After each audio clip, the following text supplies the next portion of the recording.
Kenapa Fir'aun itu terus menjadi Fir'aun? Karena pada masa Fir'aun orang tidak berani lagi mengatakan tidak pada pengakuan Fir'aun bahwa dia sebagai Tuhan, dan dia memaksakan orang lain untuk menyembahnya. Maka hari ini juga dalam kehidupan kita seperti itu. Tatkala munculnya orang-orang yang setengah zalim setengah beriman, apalagi memang zalim dari awal, kemudian dia mencalonkan diri sebagai penguasa dan dia memainkan peran lewat sogok menyogok, kemudian pada saat orang diantarkan kepada mereka uang sogok, mereka tidak lagi berani mengatakan la. Maka tatkala orang tidak berani mengatakan tidak pada ketidakbenaran, maka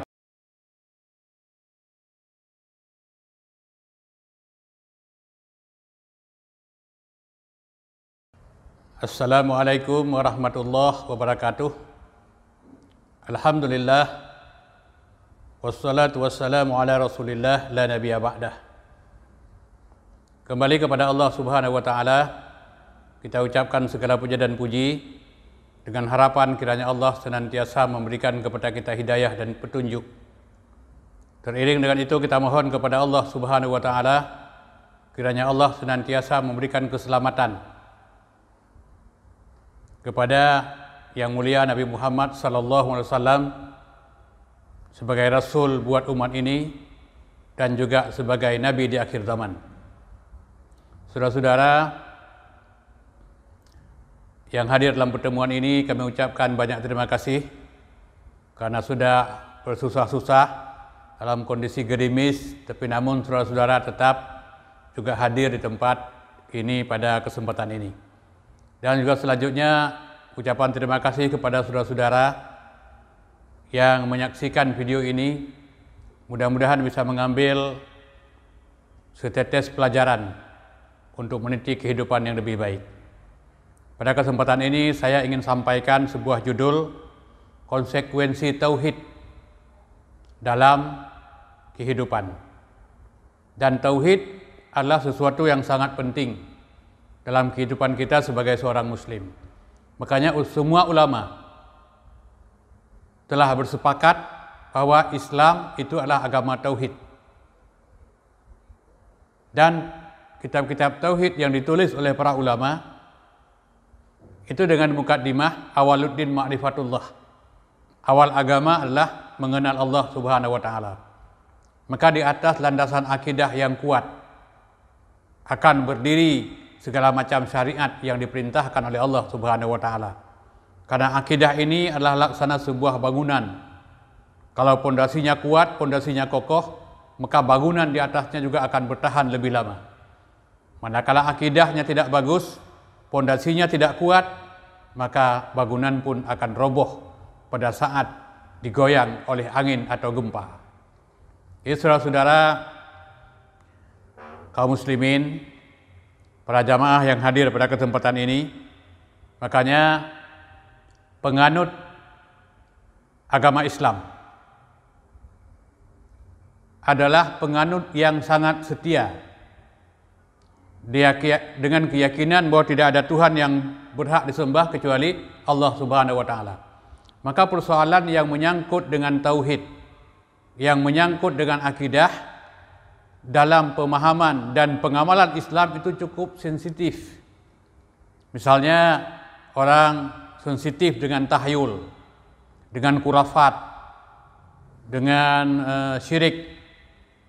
Demikian juga persoalan-persoalan yang menyangkut dengan ibadah yang tidak ada tuntunan dan tidak ada contoh. Jadi Islam adalah agama yang sangat murni, melahirkan orang-orang yang beriman dan bertakwa kepada Allah Subhanahu wa taala. Sebenarnya pada dasarnya bukan hanya Islam yang memiliki akidah yang murni, akidah yang benar. Agama Yahudi, agama Nasrani juga pada dasarnya memiliki akidah yang lurus, akidah yang sempurna, akidah yang disampaikan oleh Allah, yang diwarisi oleh para nabi yang diutus buat agama mereka. Tetapi karena dalam beragama, agama mereka telah banyak dicampuri oleh kemauan dan oleh kepentingan umat manusia, maka timbullah penyimpangan-penyimpangan di dalam memahami agama. Misalnya kita kenal ada istilah Uzair, itu anak Allah. Al-Masih Ibnullah. Padahal dalam Islam kan tidak dikenal itu Muhammad Ibnullah, tidak. Muhammad tetap Rasulullah sallallahu alaihi wasallam. Jadi Islam memiliki sebuah formulasi yang sangat baik, sangat jelas, sangat padat, sangat singkat, tapi sangat mudah untuk dipahami. Jadi dalam Islam memiliki konsep la ilaha illallah. Tidak ada Tuhan yang berhak disembah kecuali Allah Subhanahu wa taala. Maka kemurnian penyembahan seseorang kepada Allah itu sangat mutlak dan sangat murni, dan hanya itu untuk Allah Subhanahu wa taala. Maka setiap orang yang sudah mengatakan la ilaha illallah, konsekuensinya adalah Muhammad Rasulullah sallallahu alaihi wasallam.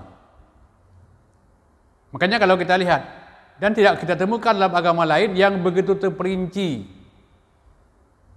memberikan penjelasan tentang kalimat tauhid. La ilaha illallah.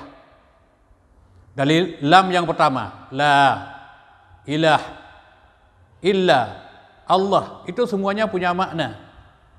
Dan kalau dari awalnya menafikan segala macam sembahan dan mengisbatkan, menetapkan yang disembah, yang ditaati, yang dipatuhi hanya Allah Subhanahu wa taala. Maka syahadat dalam kehidupan umat Islam senantiasa diperbaharui.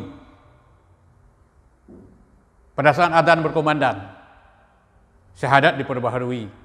Pada saat qamat mau melaksanakan salat, syahadat kembali diperbaharui. Kemudian pada saat kita berwudu, setelah selesai wudu juga diperbaharui kembali syahadatnya. Pada saat kita salat juga diperbaharui kembali syahadat. Kemudian pada saat selesai salat, tatkala kita berzikir, kita tutup juga dengan kalimah tahlil, memperbaharui kembali tauhid dan akidah sebagai seorang muslim. Tauhid adalah ajaran yang mengajarkan kepada kita untuk tidak menyembah kecuali hanya menyembah kepada Allah Subhanahu wa taala. Maka tauhid ini adalah harus berani mengatakan la pada ketidakbenaran. Kenapa Fir'aun itu terus menjadi Fir'aun? Karena pada masa Fir'aun orang tidak berani lagi mengatakan tidak pada pengakuan Fir'aun bahwa dia sebagai Tuhan, dan dia memaksakan orang lain untuk menyembahnya. Maka hari ini juga dalam kehidupan kita seperti itu. Tatkala munculnya orang-orang yang setengah zalim setengah beriman, apalagi memang zalim dari awal, kemudian dia mencalonkan diri sebagai penguasa dan dia memainkan peran lewat sogok menyogok. Kemudian pada saat orang diantarkan kepada mereka uang sogok, mereka tidak lagi berani mengatakan la. Maka tatkala orang tidak berani mengatakan tidak pada ketidakbenaran, maka ketidakbenaran itu akan bermunculan di mana-mana. Maka pada kesempatan ini saya ingin sampaikan ada sekurang-kurangnya 5 fungsi akidah dalam kehidupan sebagai orang yang beriman. Ini buah daripada keimanan yang benar. Yang pertama, berani mengatakan tidak, berani mengatakan la pada kebatilan, pada kemaksiatan, pada penyimpangan. Karena konsepsi kehidupan kita umat Islam ini adalah merupakan ujian sebuah keimanan. Manakala imannya sempurna, imannya bagus, dia siap untuk mengatakan tidak. Tapi manakala imannya merosot, maka dia tidak akan berani mengatakan tidak. Karena orang-orang yang telah merosot imannya, dia tidak lagi hanya takut kepada Allah, tapi takut kepada selain Allah. Padahal konsep keimanan yang benar yang diajarkan oleh Allah, walam yakhsha illallah, dan tidak takut kecuali hanya kepada Allah Subhanahu wa taala. Jadi kalau kita lihat hari ini, kenapa riba hari ini merajalela? Rentenir masuk kampung, keluar kampung, judi online di mana-mana. Kemaksiatan bertabur, laksana cendawan di musim hujan, karena umat Islam tidak lagi berani mengatakan la pada ketidakbenaran. Pengaruh akidah yang kedua, setiap kita harus berani memproklamirkan diri untuk siap mengatakan bahwa sebagaimana yang difirmankan oleh Allah Subhanahu wa taala pada Al-Qur'anul Karim, surat Al-An'am ayat 162. Qul, katakanlah, inna salati wa nusuki wa mahyaya wa mamati lillahi rabbil alamin. Sesungguhnya salatku, ibadahku, Maknanya wa nusuki adalah segala aktivitas yang kita lakukan yang mendatangkan keridhaan Allah Subhanahu wa taala. Itu ibadah. Wa mahyaya, segala aktivitas kehidupan. Dan kita persiapkan kehidupan agar nanti kita mati dalam keadaan muslim. Kita serahkan untuk Allah, lillahi rabbil alamin. Maka tatkala yang kedua kita memiliki konsep keimanan yang sempurna yang seperti ini, maka kita tidak pernah takut dengan isu-isu global yang hari ini dihembuskan sehingga mendatangkan ketakutan bagi sebahagian kaum muslimin. Makanya konsep akidah itu sangat perlu diperkuat, diperbaharui, dan orang-orang yang telah bisa menjadikan dirinya hidup hanya untuk Allah, maka dia akan bisa melihat dunia ini sebagai sebuah panggung yang mudah dilalui, terang dan jernih.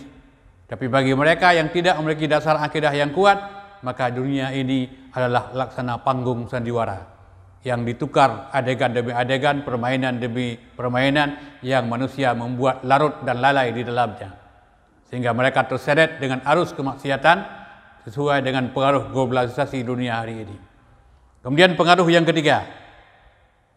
Pengaruh yang ketiga bagi orang yang berakidah dengan akidah yang benar, mampu menerjemahkan tauhid dalam kehidupan sehari-hari. Makanya kalau kita lihat dalam Al-Quran, sering sekali Allah mengatakan alladzina amanu wa amilus salihah. Allah padukan antara iman dan amal saleh. Makanya orang yang beriman dengan amal yang benar, maka akan mampu merealisasikan, akan mampu melahirkan, akan mampu menyatakan, akan mampu mengkonkretkan amal saleh. Bagaimana misalnya kita lihat ada orang yang mengaku beriman kepada Allah Subhanahu wa taala, tapi dia mengabaikan salat berjamaah. Dia mengaku beriman kepada Allah tapi mengabaikan infak dan sedekah. Dia mengaku beriman kepada Allah tapi dia mengabaikan anak yatim dan fakir miskin. Jadi antara keimanan dan amal saleh adalah dua hal yang berjalan seiring. Kemudian yang keempat, pengaruh akidah adalah bagi seorang muslim, dia mampu membuat sebuah kriteria. Dia mampu membuat klarifikasi mana yang baik, mana yang buruk, mana yang hak, mana yang batil, mana yang ada nilai pujian dan mana yang celaan, mana yang benar, mana yang salah, mana yang milik sendiri dan mana yang milik orang lain. Maka konsepsi orang yang benar-benar beriman kepada Allah Subhanahu wa taala, dia akan merujuk sumber segala sesuatu untuk menentukan benar dan salah adalah Al-Qur'anul Karim dan hadis Rasulullah sallallahu alaihi wasallam. Nah, kemudian selanjutnya yang kelima adalah orang yang memiliki akidah yang benar. Pentingnya akidah ini adalah untuk menjaga antisipasi, untuk menjaga dan untuk mengantisipasi orang-orang yang hari ini benci dengan tauhid yang murni. Maka kita perlu belajar akidah yang benar untuk mengetahui di mana ada kesalahan dalam berakidah. Saya kira demikian, semoga ada manfaat. Bisa kita amalkan, kita terjemahkan dalam kehidupan sehari-hari. Inilah yang dapat kami sampaikan, lebih kurang mohon maaf. Assalamualaikum warahmatullahi wabarakatuh.